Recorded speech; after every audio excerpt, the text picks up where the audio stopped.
bilan au niveau des infrastructures pour voir exactement au niveau de la route, parce que c'est une route principale de desserte pour la ville de Kinshasa, comment est-ce qu'on peut pallier en termes d'intervention d'urgence.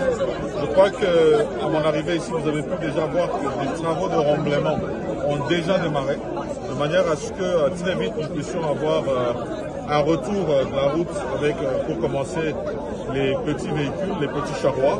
Et ensuite, nous allons faire un travail de plus grande envergure. Les petits charrois, ça devrait être dans les 24 heures que l'on pourrait revoir déjà le retour de la route, où ils pourront passer. Mais le grand charroi, il va nous falloir des travaux de génie civil qui peuvent prendre 3 à 4 jours et revoir la route être ouverte et permettre que l'on puisse avoir de nouveau une liaison entre Kinshasa et Matadi ici sur ce site de Mitende.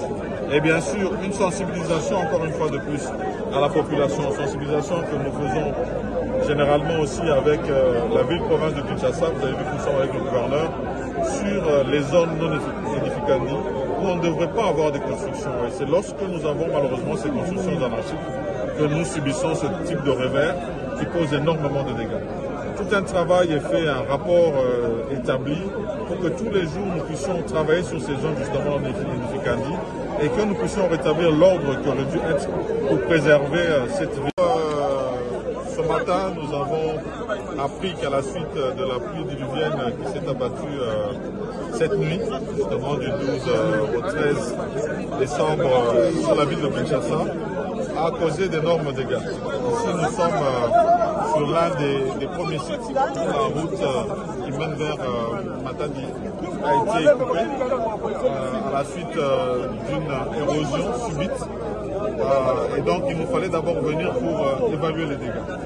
Les premiers dégâts que nous sommes venus évaluer, c'est d'abord les dégâts humains. Et donc, nous sommes au regret de constater que dans l'érosion qui s'est abattue, il y a malheureusement des résidences qui ont été emportées et nous avons une indication de près d'une vingtaine de morts et nous continuons encore les recherches dans les décombres pour avoir plus et vraiment établir le dernier bilan.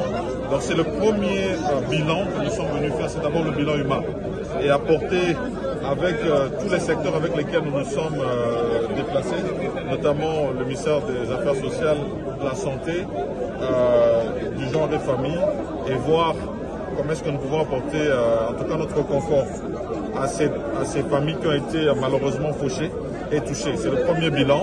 Le deuxième bilan, c'est un bilan au niveau des infrastructures, pour voir exactement au niveau de la route, parce que c'est une route en Édificandi, et que nous puissions rétablir l'ordre qui aurait dû être pour préserver cette ville de Kinshasa qui est la capitale et qui nous est chère.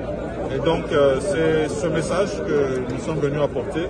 Nous avons d'autres sites où malheureusement nous avons d'autres victimes humaines que nous allons visiter avant de pouvoir faire un bilan général non seulement au niveau des infrastructures, mais aussi au niveau de la desserte en électricité, parce que sur l'un des sites, notamment celui du site de Funa, où nous avons une sous-station, nous avons effectivement ces indications en termes de dégâts sur les infrastructures de l'électricité.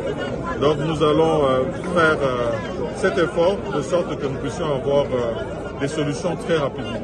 Et donc un bilan en fin de journée sera donné tant sur le niveau de ce que nous avons comme pertes humaines, des infrastructures et des actions urgentes qui vont être menées.